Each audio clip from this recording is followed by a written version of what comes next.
sore.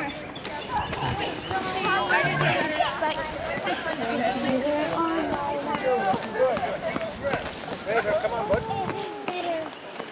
Razor. Everything's coming to meet us over this way. That's what comes from the ships.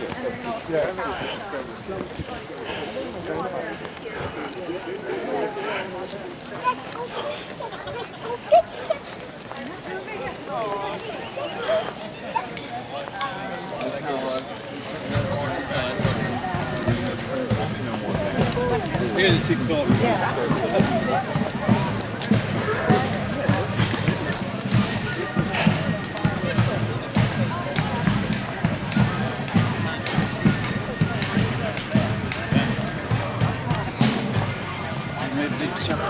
Yep.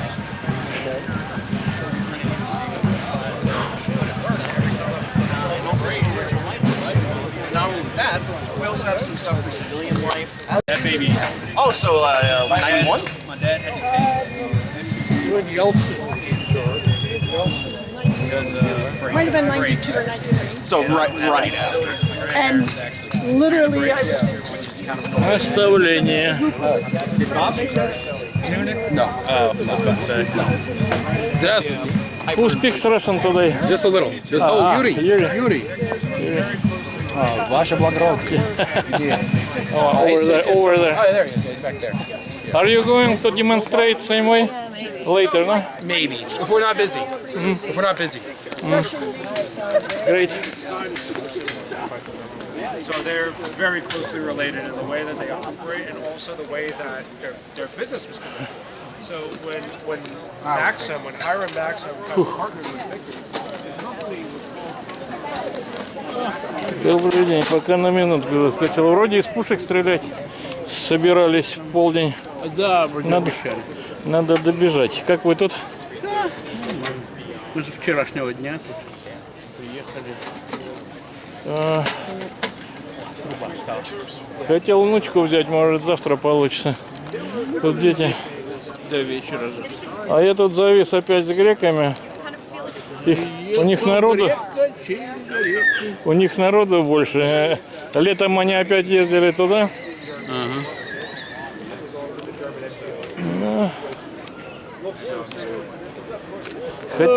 Хотел бы им рассказать про реальную историю, что сейчас у нас Которую? новая парадигма. Под запись, не под запись. На Западе, тоже есть. Тоже есть там разоблачение каких-то фейков. Как на самом деле могло быть какой-то. Но только в России подошли как-то серьезно. Вся история фальсифицирована до середины 17 века. Что-то реальное, что-то нет. Дело в том, что Цивилизации погибли в это время. Смыло волной. И только вот недавно попалась мне интересная вещь. Зачем? Такую серьезную вещь прочитал. Они сказали, что вроде как в целом цивилизация еще не готова принять реальную историю, если кроме русских. Что если, выдать, как она была на самом деле, то на русских, пожалуй, не подействует, им хуже от этого не станет. Вот. А что такое? Хоть бы кто намекнул. Правда намекает. Понятно, что потопы, все смыто было. Andrew, my friend. Hi, Yuri. How you doing? Good. How you been? Doing World War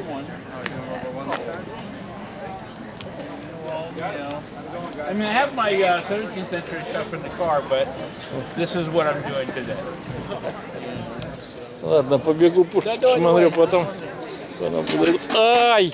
Ой-ой-ой-ой-ой. Oh, my smokestack fell off. Okay. I'll have to drop by later. I'm on my way to get some lunch. I'll talk to you later, Yuri. All right. I have like a rag. I need like a rag or a glove. That thing. Here you go. Ой. Thank you. That would work. Ладно. Is it Austrian uniform? Yes, Austrian.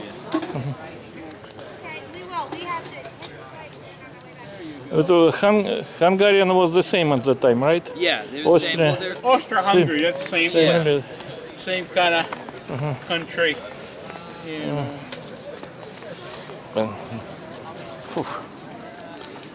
Okay, great.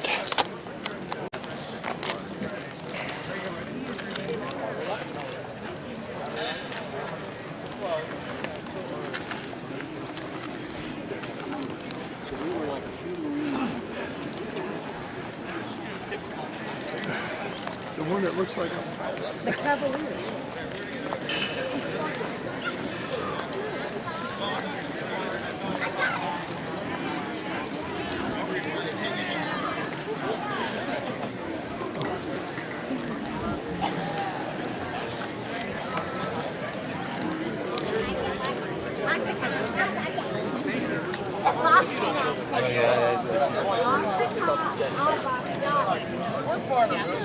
Probably more solid than I don't think. It's not canvas.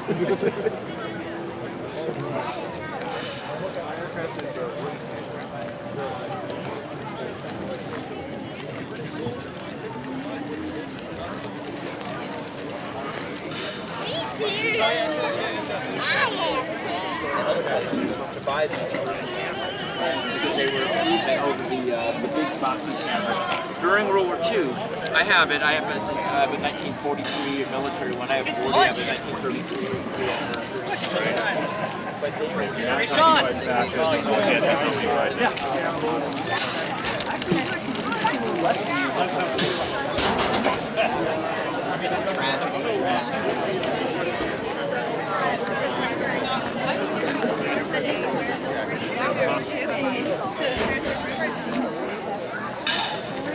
Knowing that as soon as the war ended, they were going to lose their job. Like, they enlisted war plus 6 months.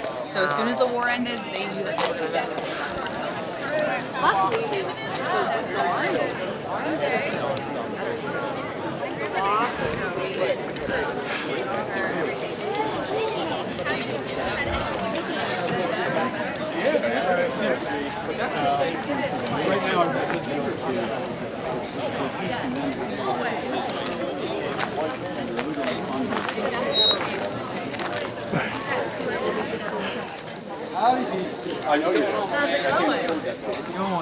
Киров. По-русски говорит кто-нибудь, нет? Да. Нора, да? Да. Are you ready to keep moving? So we're not stopping with Kane? Come on, Kane. You want to come with? Sure. Опа. Do you want my pirogue? Is that what you want? Is that what you're thinking of? Seated and it's cocked and ready to go. Your job is to look through here.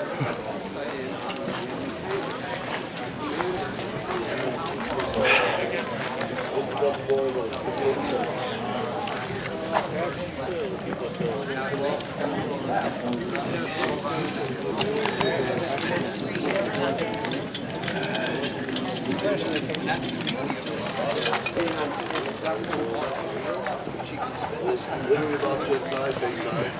Instead of having to individually ramp up high. Still finding stuff out here. A lot of it getting folded up.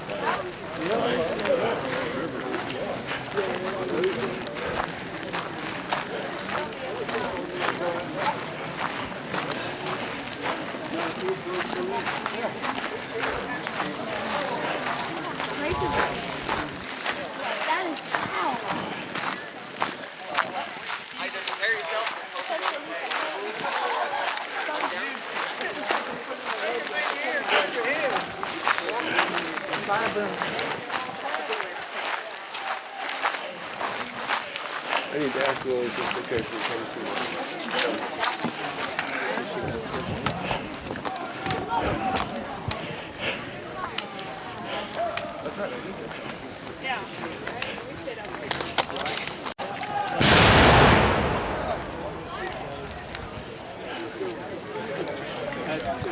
Right there. don't get paid for our training. We can Carton case. Clanking out.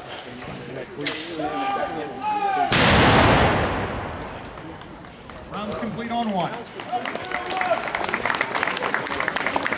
Ladies and gentlemen, do you believe they pay us to do this?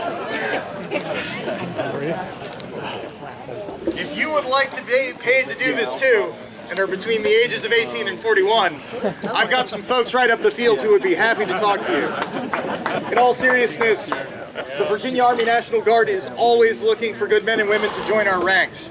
It's pay, money for college, health benefits, cool toys, and the chance to serve alongside some of the finest men and women in the Commonwealth of Virginia. So if you're interested, we'd be happy to talk to you. For those of you who like artillery, don't go anywhere, because we're going to be doing a comparative artillery demonstration here on this field shortly. Thank you, ladies and gentlemen. We're happy to answer any questions you might have about the piece as well while that gets set up. Is that what they actually use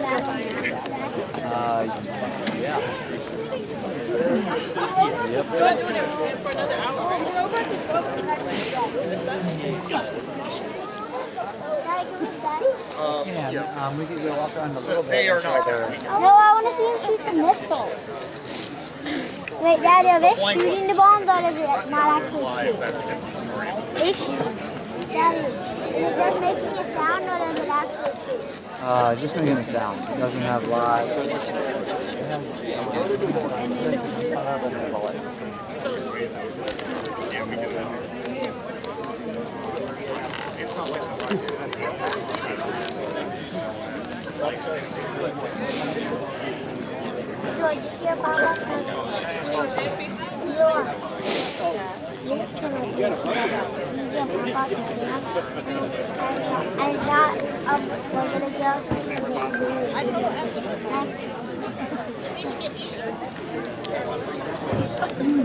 It should start at noon.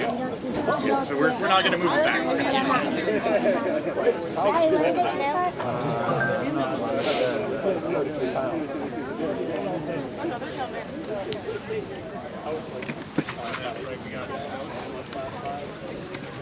Probably 15 minutes. Probably, sir.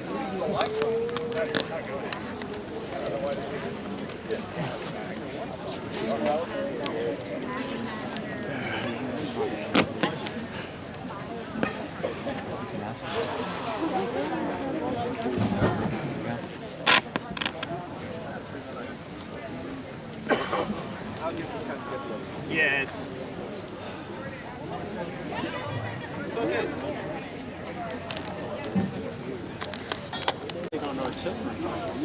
usually over time the others, it's one of them. You know, and I like to be in the army and shooting that on that. Wow, man. Oh, we all have the upwards in. It's very similar to like a weapon. There's a set of tables that you can qualify it, and that's all HE. So getting up to that point, it's just all HE. Once we're qualified, do a live fire exercise. Don't know which side we're going on. So talk to Brian. You have to go slightly out of Is it just the three of us? Well, anytime we're shooting live, we have to have. Daddy, I hate the fun I will.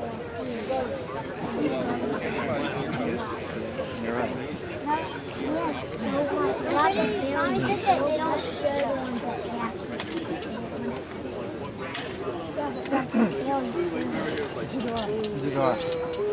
I'll tell you when they shoot you. You don't have to do this. You can just look. Look, they're not even moving.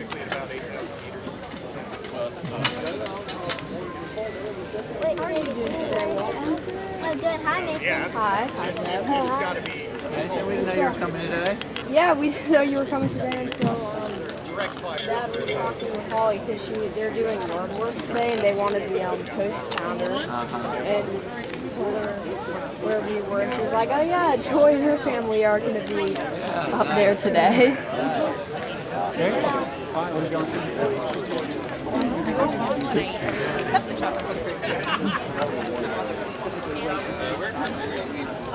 got it?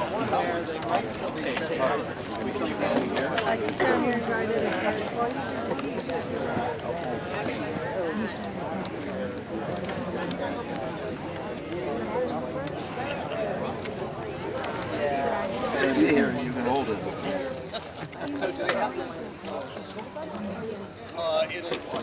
They should be. Yeah. I'm not, I certainly don't want to stand around here and Just put it, come on, this is your backyard. Yeah, tomorrow you can follow Okay. That is the current plan, yeah. 30 for this, 12 pages to artillery clues. We've been here an hour. Right now, the weather. And I said, we're going to sing 3 times. Well, questionable for the Interesting. the weather testers are saying. Our son and daughter-in-law, they will be close. They just fired this off. It's North Korea.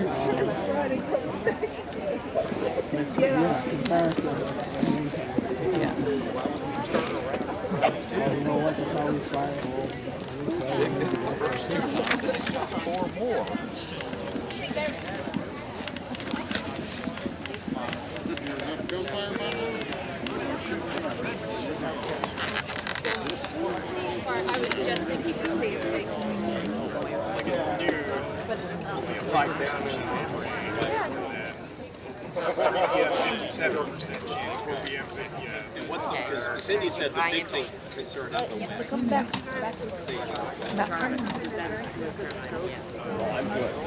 Like 16 miles per hour. I have no concept. What that The big thing that I look for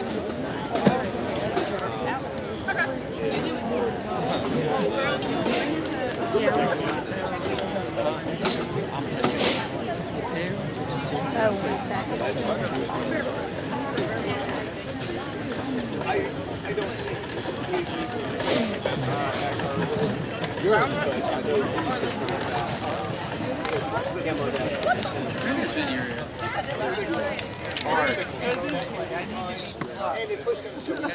That ain't gonna help.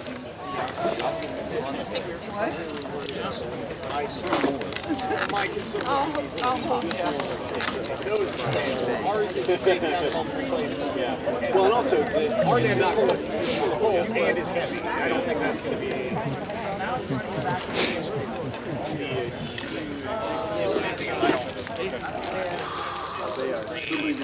Bring it down and park it there.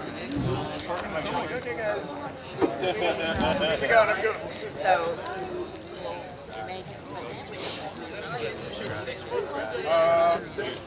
Clear. For that, we will be sort of taking direction from. It won't be moving. Still with driver right now.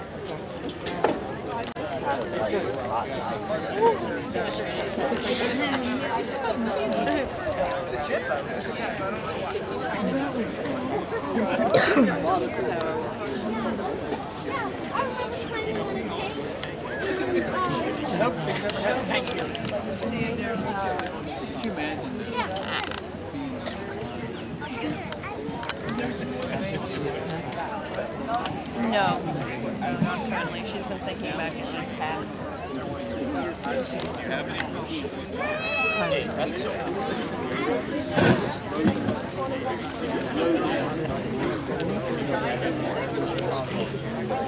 I would hope so. We'll find out. Like the picture? y'all were about a foot up.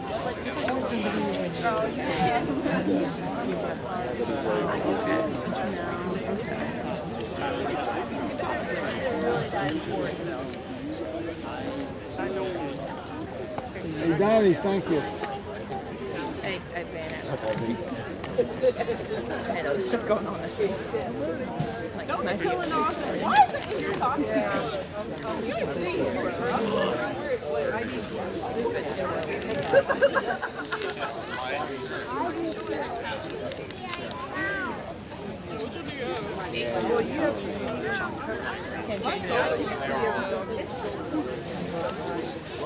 What?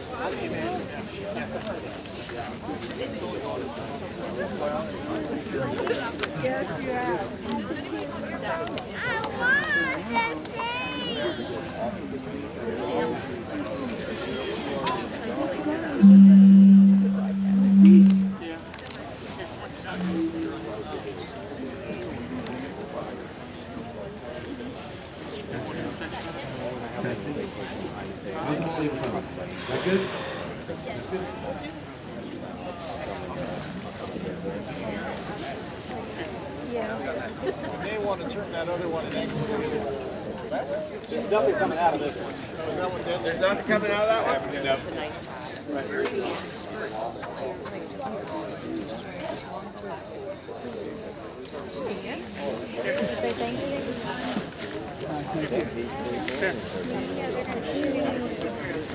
Is it military? Oh, great. Oh, sounds good.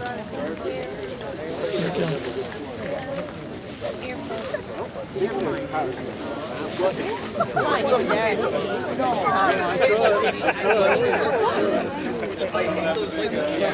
It was like that.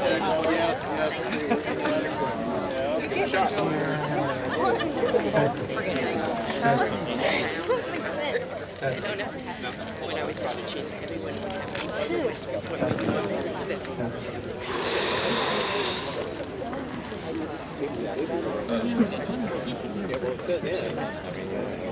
I have that issue. I have it.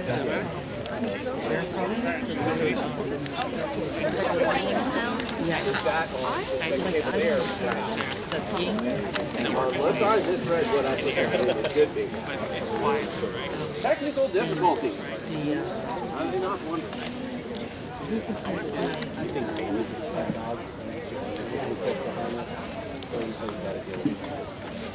I have sometimes some other issues with that where I can't feel like conversation. I saw a whole lot. I could have gave. I didn't feel like going back and forth. If there's extraneous noise, I have a lot of difficulties in picking out specific sounds, but I can feel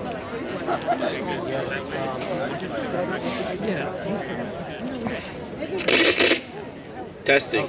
There we go. That worked.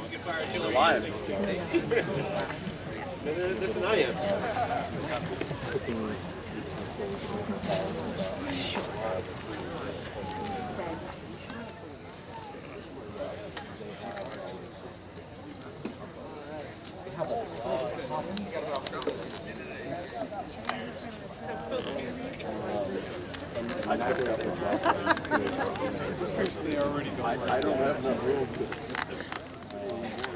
Give me a route. Everybody else. Go ahead, Tyler. Verify. One's going to be 18. Okay, you have to switch.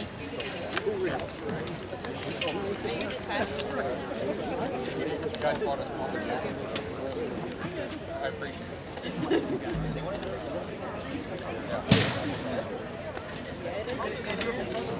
They were trying. Exactly. That's what I said. Imagine trying to get some turning radius at 7. When they told me that, I was like, that's not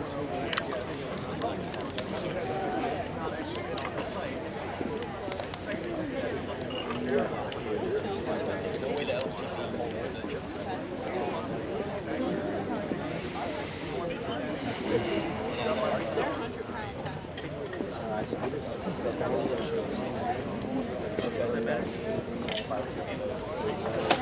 absolutely.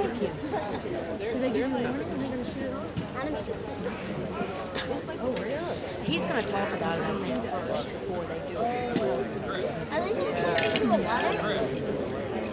I'm not sure. I've never been here before. I don't know. This one has been shot off several times. Yeah.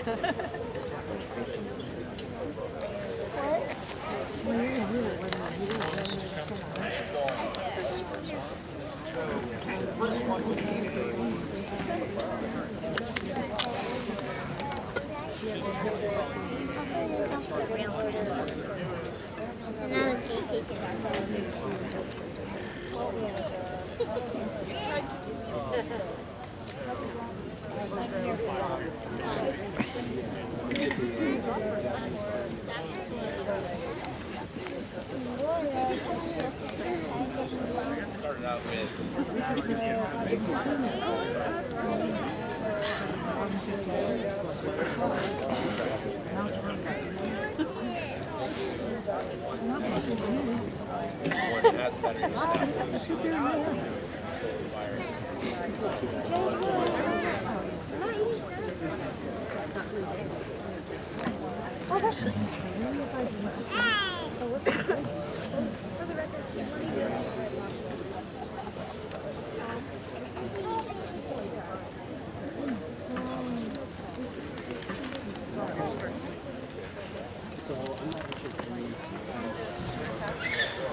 All right, welcome ladies and gentlemen to Jamestown Settlement's Military Through the Ages. We're about to start our comparative artillery demonstration. We find that the best way to let people know that we're about to shoot stuff is to, well, shoot it. So, artillery is loud. You're going to want to cover your ears with the palms of your hand, but we're going to fire off as a battery and we'll get started with that. Battery, as a battery, 1 round, fire! All right. So, to start things out, we are going to be starting with the oldest piece that we have on the field today, which is going to be our Falcon from James Fort. How's everybody doing today? All right. Well, what we have here, as Derek mentioned, is a piece of artillery referred to as a Falcon, one of several sizes of gun brought to James Fort in 1607, primarily with the intent of deterring a potential Spanish attack on the colony. That was the James Fort garrison's primary concern, especially when it came to this kind of firepower. This is actually one of the smaller guns that we've found evidence for thus far. It fires a roughly 3-pound ball. We have documentation for Sakers, which would fire about a 6-pound ball. They're not super standardized in this time period, so about a 6-pound ball. Demi-culverins, which would fire anywhere from a 9 to 12-pound ball. Culverins, which could fire up to an 18-pound ball. What we're looking at here is generally going to be referred to as round shot because, well, it's round and you shoot it at things. In the movies, what does the round shot do when it hits stuff? Explode. Big fiery explosion, right? No fiery explosion. It's a solid hunk of iron. It's an airborne sledgehammer. It is there to break stuff. The primary concern in this instance being breaking an enemy's fortification and breaking ships. There are a variety of other ammunitions used in the time period. If you got Spanish ships coming upriver, a small gun like this might not damage the hull. And so what else could we shoot at if we're worried about stopping a ship? Yeah, exactly. Shoot at all the stuff that makes it go, which in this time period, your masts, your rigging, your yards, that sort of thing. And so we have variations on a theme, chain shot, bar shot, that sort of thing. 2 halves of a shot connected by a chain, 2 halves of a shot connected by a hinged bar, and what have you, all stuff that is intended to shred rigging. Again, pretty simple naming structure there, right? Shot with a chain in it, chain shot. Keep it simple. It is a gun that is primarily used for the damage of the destruction of structure, reduction of structure, as they would have said at the time. Its least efficient application is going to be anti-personnel. We have shot for that, referred to as, let's see if we can figure it out. It's lots of little shot inside of a case. Case shot, yeah, there we go. I gave you the clue, right? Yeah, grape shot, canister shot, those are going to be the things that come later after this. But what we've got here is a wooden can full of musket bullets. And it turns it into a giant shotgun. It's very effective, but only at extremely close range. This gun has an effective range with that round shot of 3/4 of a mile. We could hit the ferry out in the middle of the river with it. With this, I'm going to need that adversary at musket range or closer, 100 yards or closer, to hit him effectively with that. Do you want your enemy that close? Ideally not. So no, we would rather not be in a situation where we got to use this. We have documentation that at least 18 pieces of artillery of varying sizes came to Jamestown with the first 105 colonists. It's barely enough people to operate all those guns, so they're running pretty heavily armed. We do not have documentation of them ever actually having to fire them in anger. The presence of those guns deterred the Powhatan from ever wanting to attack the fort full of artillery pieces, and on 2 occasions that Spanish forces did show up, they found stouter defenses than they were anticipating, decided they hadn't brought enough men, and turned around and left again. So at this point, we're going to go through the loading of the gun, the operation of the gun, show you a little bit about how it works. So first command for our gun crew is gunners, post! Simply telling them, get in position, get ready to work. Order the piece to load! At this point, the primer, the man at the rear of the gun, has placed his thumb, covered with a leather thumb stall, over the vent hole, the little hole at the back of the gun where we're going to set the whole thing off. And that is going to prevent air from coming and going through the barrel as we go through the next couple of steps. Search the piece! We've got a tool up front, looks like a great big corkscrew on the end of a long handle. That's going down the barrel, looking for remnants of the previous powder bag. Gunpowder by this time period most commonly is going to be bagged into a cartridge to avoid the extra step of having to measure out your gunpowder in combat. Speeds things up, makes things a little bit more precise, but you typically end up leaving burning garbage behind in the barrel afterwards. And if you shove another bag of gunpowder in on top of the burning remnants from the last shot, your day is going to go bad instead of your target's. So we got to clean it out first. So the searcher goes down the barrel to dig out any big stuff left over from the previous shot. Sponge the piece.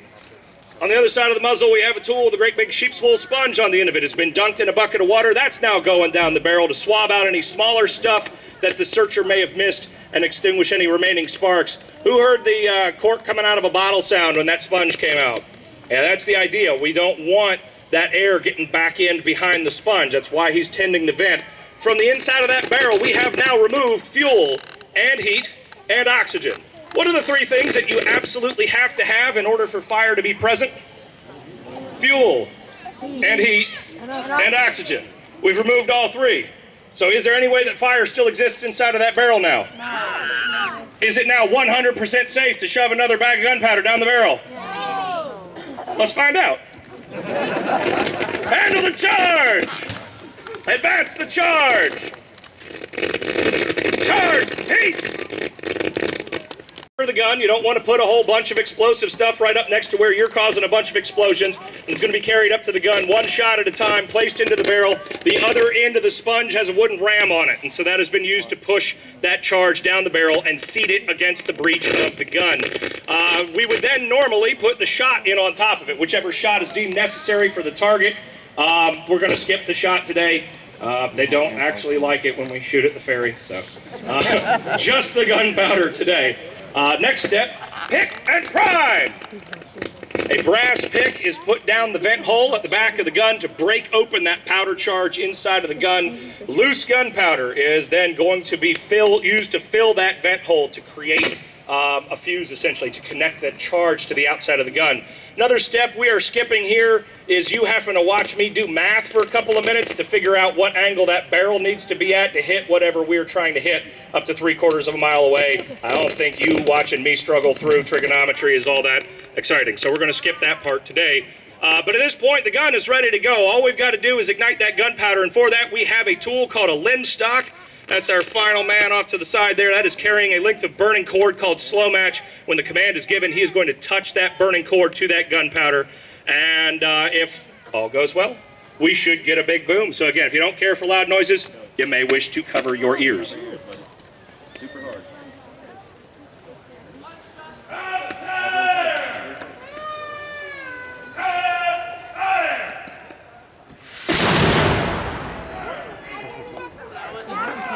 And that is our 400-year-old artillery piece. Now, we're going to move forward about 260 years to the time of the American Civil War with the Norfolk Light Artillery Blues. Hi, we are the Norfolk Light Artillery Blues. We are demonstrating a model 1841 12-pound field howitzer. Now, most everything is the same. Technology hasn't really advanced but so much. Now, unlike the James gun, all of our ordnance is anti-personnel. We fired 3 types. The first one is canister, which was short range, maybe 600 yards and under. We fired explosive shell, which was basically a hollowed out shell that had gunpowder in it, so the shrapnel from the shell exploding would do the damage to the enemy troop concentrations.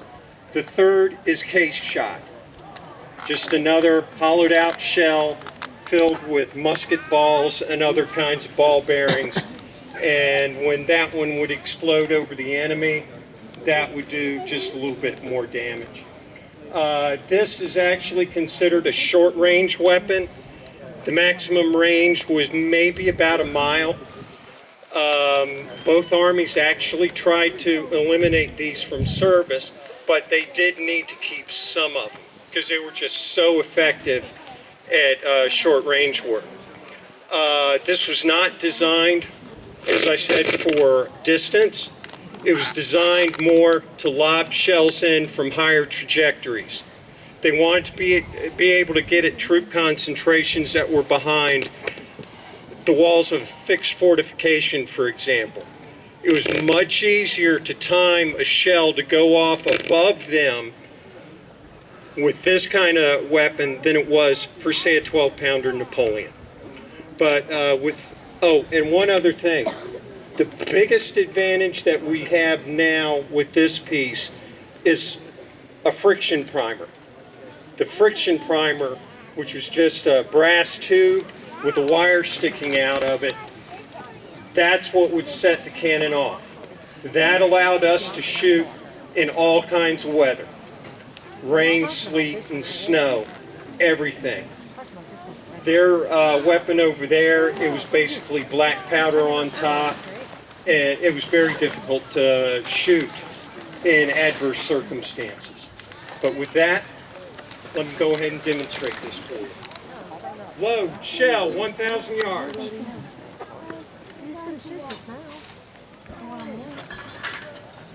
Wait till after the shot. Okay?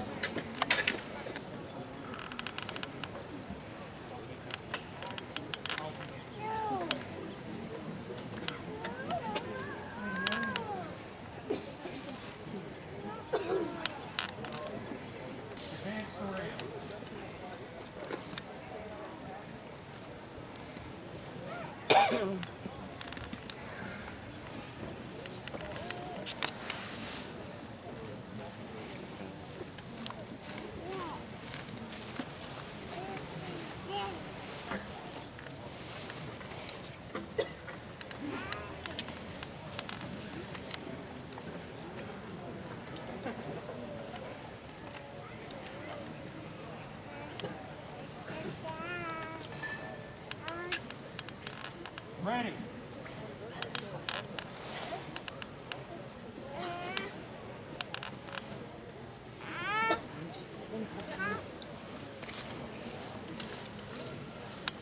Ladies and gentlemen, now is the time to cover your ears. Fire!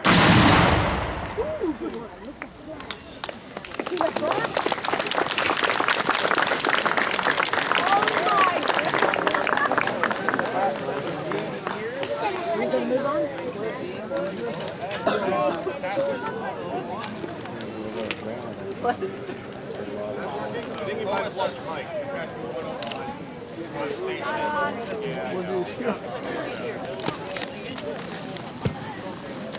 Testing? Testing? Testing? All right, just need to be a little closer, I guess. I'll be closer. So OSS Detachment 101 was the first unit deployed to China, Burma, India when we declared war with Japan. So and we were the only unit to spend the entire duration of the war in country. We were heavily supplied with British equipment, so we're going to be firing the British standard 3-inch mortar. Now, unlike my contemporaries who are loading black powder behind their charge, we are the first one firing a self-contained charge. So we're firing a 10-pound high explosive round or a 5-pound illumination round, and these are flares. They'd go up to their apex, and you'd have a parachute with the light coming off of them. So in this particular situation, we're just going to be firing high explosive rounds. So I hate to say it, they're awesome to watch. He's pretty cool to watch too, I'm not going to deny that. This, you can laugh at me, it's okay. So mount the mortar. 100 yards up. 5 degrees right. 1 round, high explosive.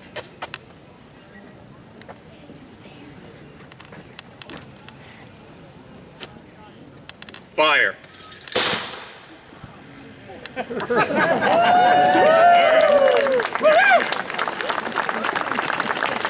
And last but most certainly not least, we have the 111th Artillery from the Virginia Army National Guard, modern serving today. There you go. Good afternoon, ladies and gentlemen. As I said, we're Bravo Battery, 1st Battalion, 111th Field Artillery, Virginia Army National Guard. And what we brought out to play with today is our M119er Alpha 3. It's the current in-service light artillery piece for the United States Army. This is 105 millimeter, so about a 4-inch bore, and it'll throw our 33-pound high explosive shell out to a range of about 11 miles. So obviously, we're not looking at the target. That is one of the big differences between our 2 black powder pieces and the 2 modern pieces, is that we're an indirect weapon system. We're reliant on a forward observer to tell us where that target is, and then a fire direction center to tell us where to aim. Then we're able to engage the target. Number 1, adjust, 1 round. Number 1, adjust, 1 round. Shell HE, fuse PD, charge 7. Shell HE, fuse PD, charge 7. Deflection 3210. Deflection 3210. Quadrant 450. Quadrant 450. Now would be a good time to cover your ears. Verify. Am I? Up.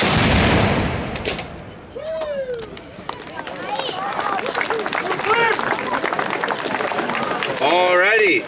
Now, to finish this out, we're going to be firing a couple more rounds. Battery, load. We're going to start this, folks, by firing our guns one at a time, and then we'll close out with a single battery fire.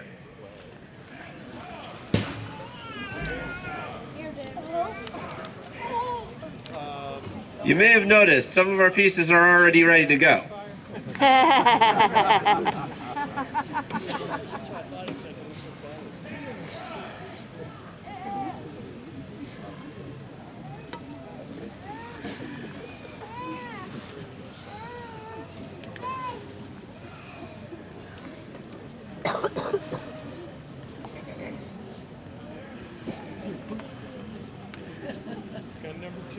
Batteries, 1 gun at a time from the left.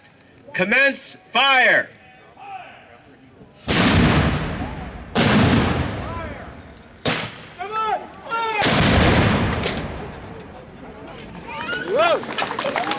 Battery load. Verify.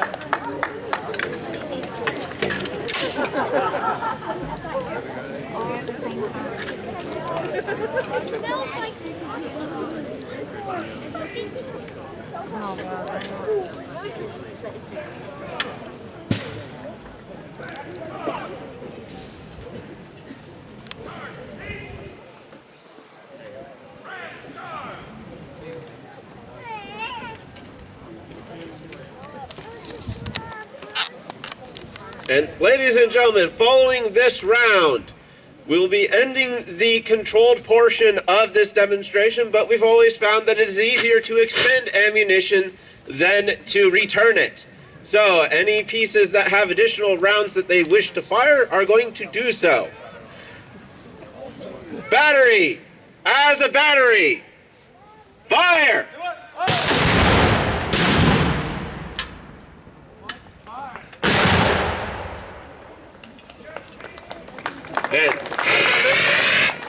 this is the official end of the demonstration, but I'm sure some of these guys are going to be firing a few more rounds. You're welcome to stick around, or you're welcome to continue exploring around all the wonderful reenactors that we have here at Jamestown Settlement this weekend. I hope you all have a wonderful rest of your weekend. You said what? Fire!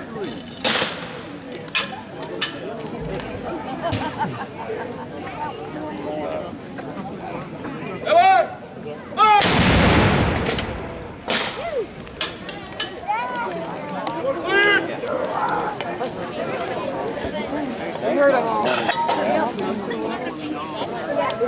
was complete on one.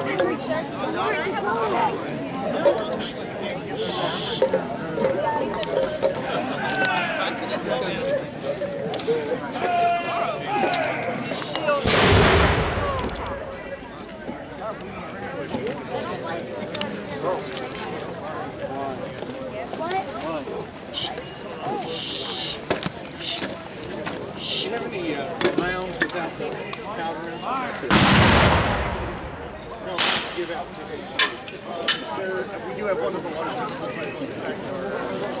right over there. We'll be happy to show you once we get our stuff back.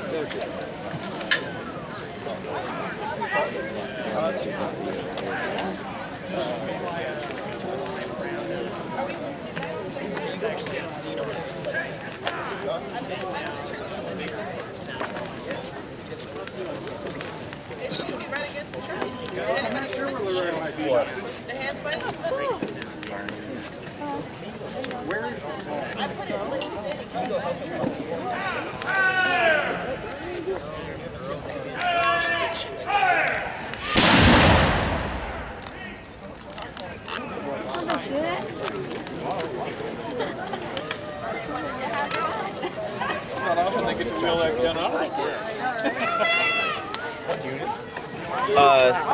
This one. This is the 111th Artillery, Virginia Army National Guard. Yeah, they're the ones in the Campbell tent right here.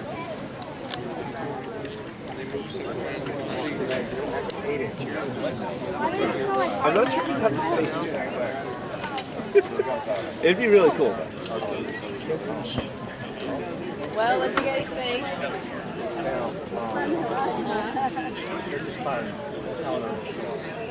Yeah, they're just firing bullets. Yeah, everything that we're firing out here. Not yet. You mean the military one? A lot, but Yes, I believe this one know is how. enough that it is a self-contained shell, rather than stacked out in different bags of powder. Just based on it,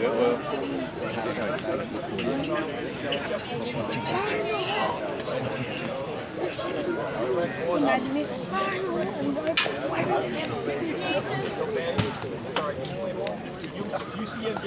Yeah. My mom's wondering where the butter is.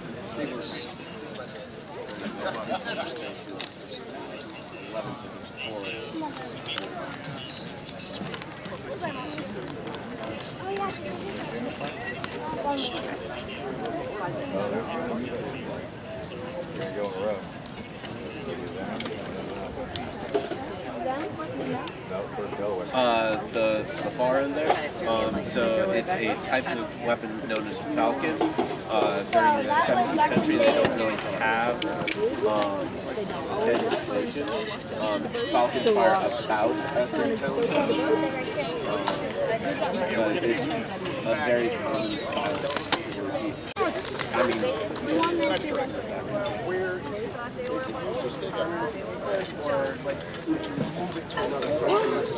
Yeah, we would, it's deployable. Okay. Yeah, it's... So normally this would be towed by Humvee. Okay. We just wheeled it over for because trying to move the vehicle around with this many people would be... Right. We can move it by hand for very short distances, but normally it's towed by Humvee. Okay, and then you could load it on a ship and Oh yes. Okay. All right. We can even sling load this below a Black Hawk helicopter. We can. It's pretty portable. Oh, all right, cool. You know, with the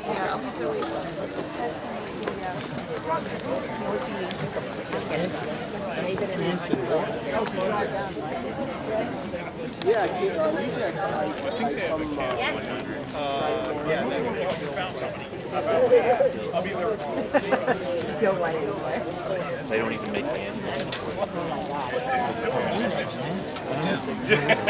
Oh, it was really funny is because Amanda and I got to talking about, introduced foods and things, and what's native, what's introduced, and stuff like that.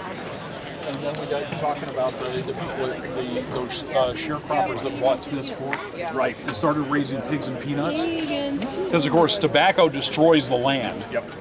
So these guys were And then a couple hundred years later, we got the pork peanut and vine festival. Yeah, late 1800s. This about 2 or 3 families of free black sharecroppers bought that building or bought that farm, and they started raising pigs and peanuts for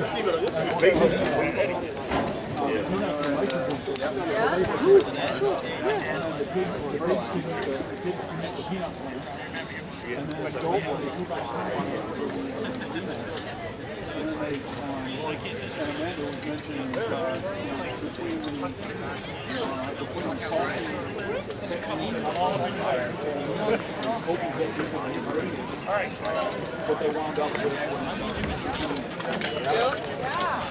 we were having a whole conversation. And then I started geeking out about African cuisine with peanuts. There you go. One of my favorites. My crock pot version is take 2 beets, brown it up in oil, throw it outside, cover simmer it till it gets tender, and then you stir it in a 1-pound jar of all natural peanut butter, so just peanut salt and not a monster. And then once that's going good, then you throw in your steamed leaves. You use olive and kale and whatever. But when I was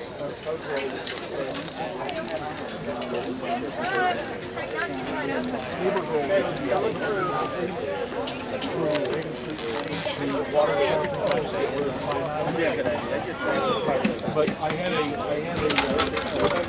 basically flashback and I realized closest thing flavor-wise to many outfits would be collard greens. Yeah. So I'm thinking that's why it became so popular for Southern cooking. That might actually, no, that would make sense. Bearing in mind that that has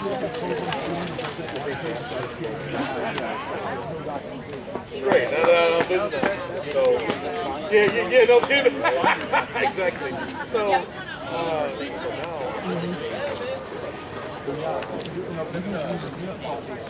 Oh man, right? Oh yeah. Roll it up vegan, buddy. One bag. Get the salty that I took you to. There you go. What?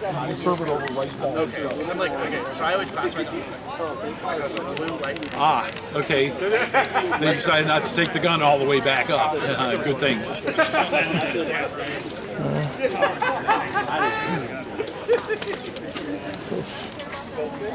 Oh man. That's it.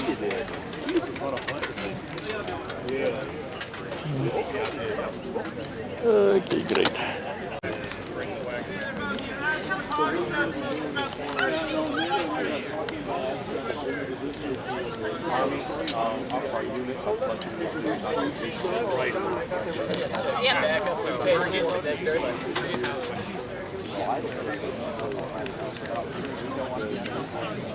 Right.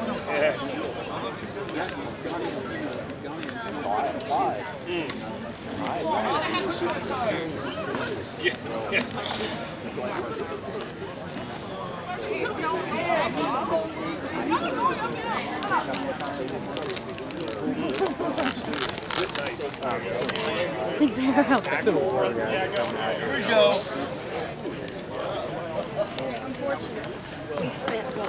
So folks, that big piece of artillery you see is coming right here.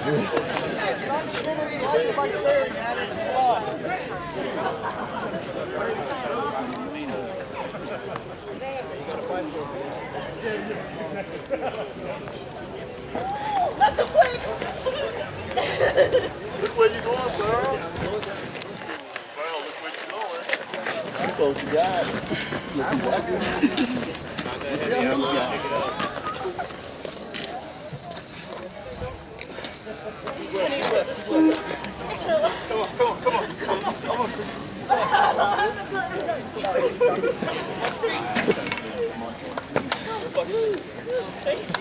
Not exactly centered, but wow, yeah, way off center.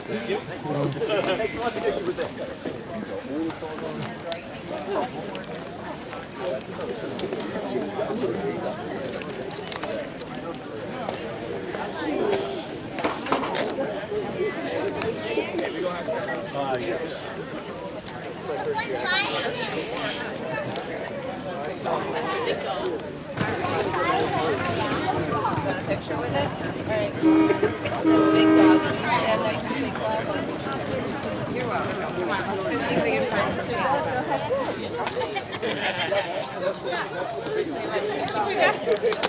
You can go. You want to put this back in the bag? She's not laughing at you. Oh, you're fine. So you can be a Navy chaplain until you're old.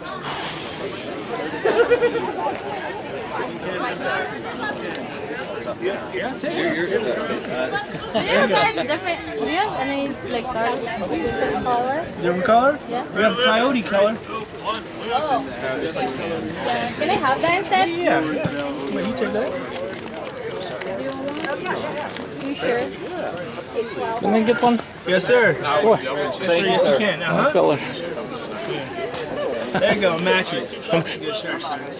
National Guard. National Guard. Virginia.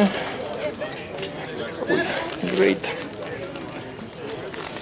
Education service.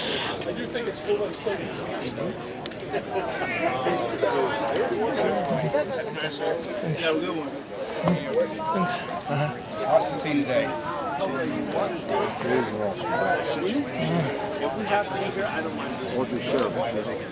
Very support. Grab one if you like.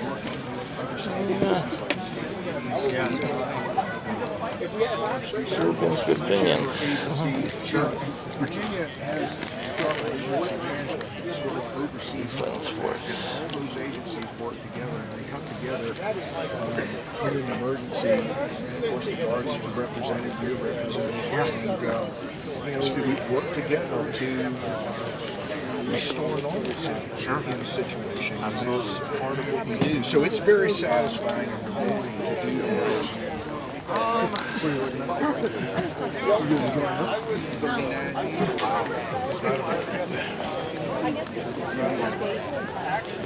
It's a cool aspect I wasn't familiar with. I appreciate the insights. It's one of those things that a lot of people don't know about, and I've often said that a lot of our folks, I give them a lot of credit because they're really patriots. I mean, sir. You know, for folks to do this on a voluntary basis and they only get paid when they actually go on active duty in an emergency, all the rest of that time, they're giving something back to the community. It's a really weird thing nowadays. People don't always readily volunteer for things, and so Agreed. Even the active duty pay isn't that much. I got called for duty last month, and it's not a lot of money. Yeah. But you don't do it for the money, right? You do it because you care about the Commonwealth. So agreed. Absolutely. I appreciate the information.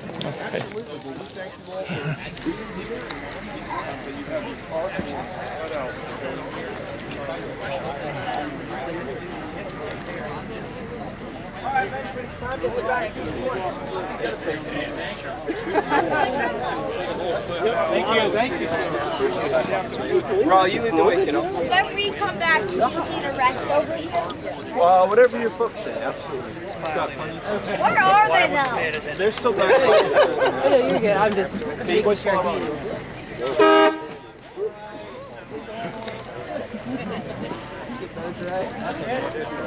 Machine gun nest there.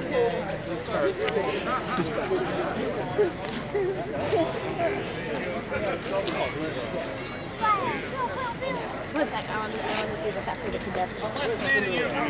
Alyssa, you cannot be trusted with guns, Alyssa, no. Alyssa, no! Oh no, I'm a happy soldier. Oh no, there they come.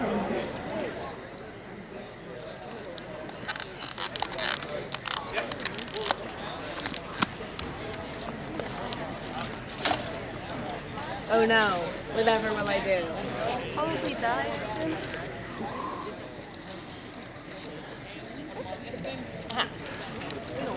It doesn't actually fire.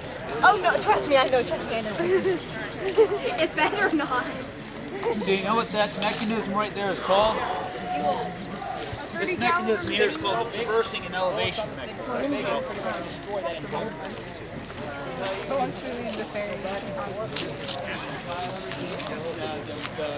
We're gonna go Oh yeah, well, yes and no.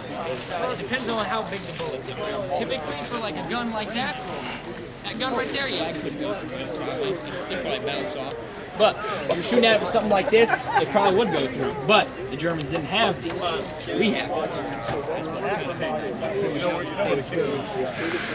But yeah, I'd say jump.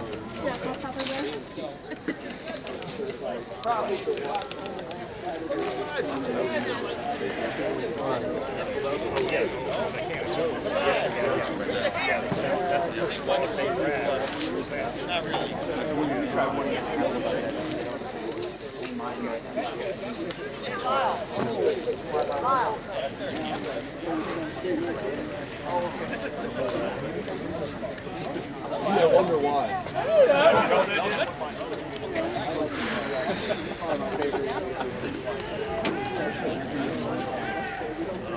That's just because I'm in it. Yeah, this one is an amalgamation of like Thompsons together.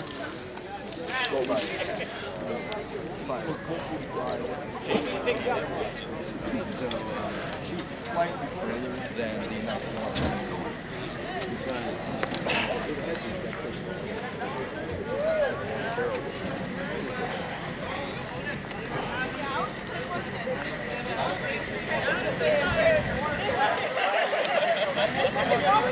You should chip. Name? No? Check the features.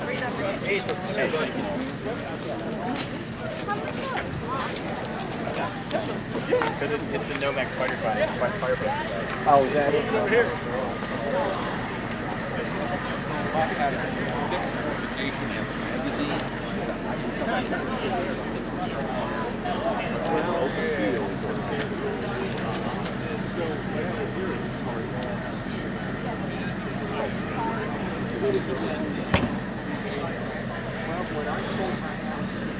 Exactly great either.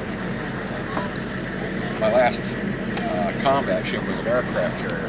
I was sleeping under catapults. We were in combat operations. So all I heard was that catapult all night long. I slept right under it. Thank you. So, and then we have over here is a canister. If the enemy starts getting so close that you can't shoot the exploding ones, this would have a powder, basically turns into a shotgun. Yeah. Load it and just shoot it off, and it's just a big shotgun.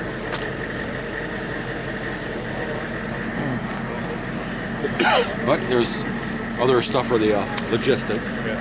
There's 4 mules or 6 horses to draw, and then you have the gun, and then that's actually the limber. Oh. A caisson is like right over here. It would have 2 ammo boxes on the back and a spare wheel. Huh. So the gun would have its own limber pulling it, but then you have the caisson and another limber. So if you had this setup, you could have 4 ammo boxes just there. I'm trying to remember if you had 2 ammo carts for 1 or 2 for every gun. So then you're going to have 4 or 6 horses on this too. And then they had a forge, which is like a blacksmith forge with fire up, and it would be actually made to sit on the back here, and it would have its own limber front, and they could have their own blacksmith doing repairs to all the guns. And then they had wagons. Now the wagon would have this front, but it'd be more of a straight wagon out. Now whenever you see a presidential one with kind of a wagon at funerals, well, that's basically like the wagon for supplies. So you had several of those too. So logistically, one artillery unit Most of them had 4 guns. Ours was one of the rare ones. We had 6 guns. But then when you figure all the horses and the guys behind it, you're talking like 200 guys, 1 artillery, and about as many horses.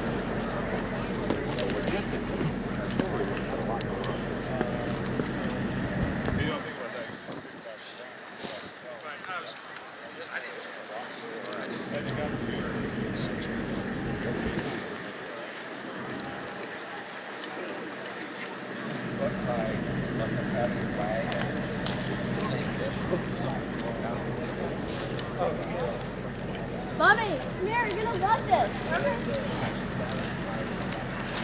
You want to come in and touch it? just watch out for the sponge if you don't want to get on. Yeah, I do it from time to time.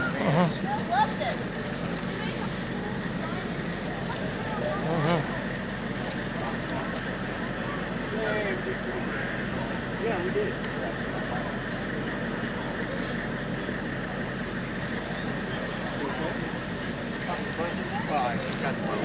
Oh, okay. Well, as long as she found it. So these are all replicas, right? This is a limber. And going into battle, we'd have either 6 horses or 4 mules. And that actually hooks up to the back. And we also had another limber with the caisson attaching to it, behind it.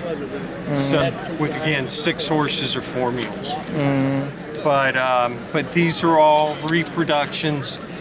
That was built in 1988, and this was built sometime shortly thereafter. So that's a good 30-some years out on the field. Who is manufacturing all this? Okay, reproductions. Originally, the owner, he's the one who started our unit back in '88. All the woodwork was done basically in his shop. The wheels are Amish, so he had to drive up to Pennsylvania to buy them because at the time no one was building artillery grade wheels. Certainly for reenactors, there just wasn't any company doing it. The barrel, that was made by an Austrian company out of Norfolk. I forget the name of the place.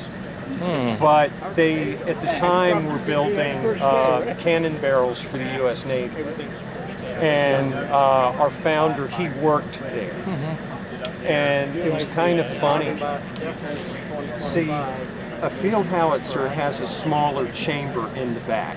It restricts the amount of powder we use compared to other cannons. And he was trying to get that chamber drilled in there.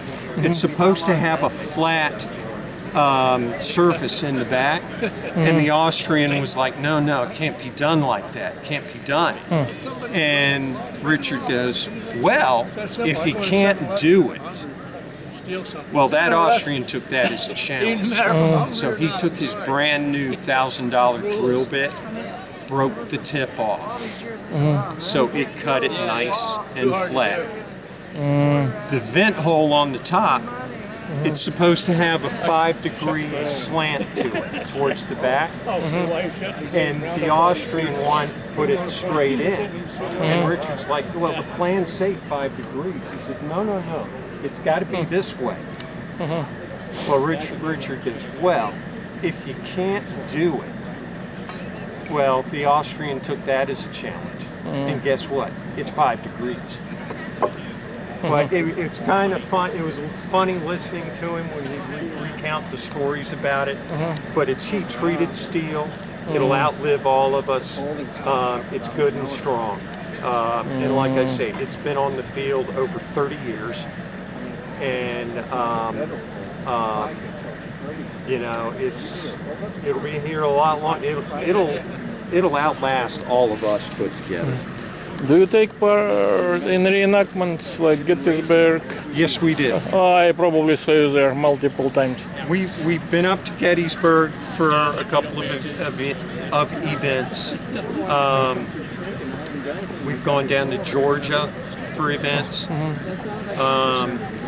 North Carolina,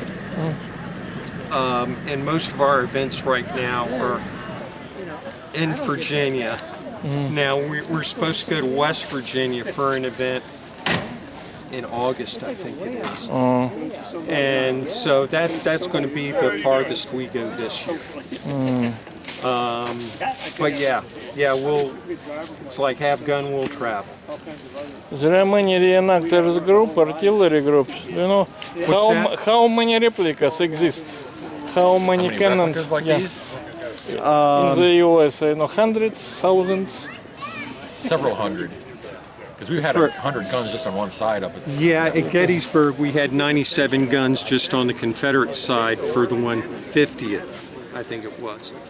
And so I'm sure they had something similar on the Union side. And that's just at that one event. Now, they've got units out in the West, they've got units down in Georgia, all the way through Alabama. I don't know how far they travel though, but maybe Georgia may be the farthest they go. But they've got units up in Ohio, Michigan that will come to events. So I guess at least 300 to 500. Yeah, it would be a pure guess, maybe 300 to 500. Then they've got some out in California. So yeah, they do reenactments out in California. But nowadays they have companies making the cannons, so they're not only making them for reenactors, but they're also making them for the Park Service. So it's easier to get a piece now, and you don't have to make everything in your garage, basically. But and plus, you don't have to go up to Pennsylvania to buy wheels from the Amish and not tell them that, oh yeah, we're using them for reenactment. But I hear they're not as picky about that now. So they'll outright sell it to you. They don't care where you take it. Yeah, at the White House, Lafayette Square, so they were four cannons, right, or two? 4 cannons on Lafayette Square near White House. Oh, in Washington, D.C. Yeah, and all wheels were broken a couple of years ago. All pieces are removed. They are not there anymore. So they didn't fix it yet. Didn't build new. Well, and at the same time, at some of the parks, Chickamauga, for example, in Georgia, they had wooden carriages. They just weren't maintaining them, and you could walk up to them and you could see all the mold that was growing on. And that's probably the biggest thing, just lack of upkeep from Park Service. Oh, great! Thank you for your work. Well, thanks for coming out here. Good to meet you.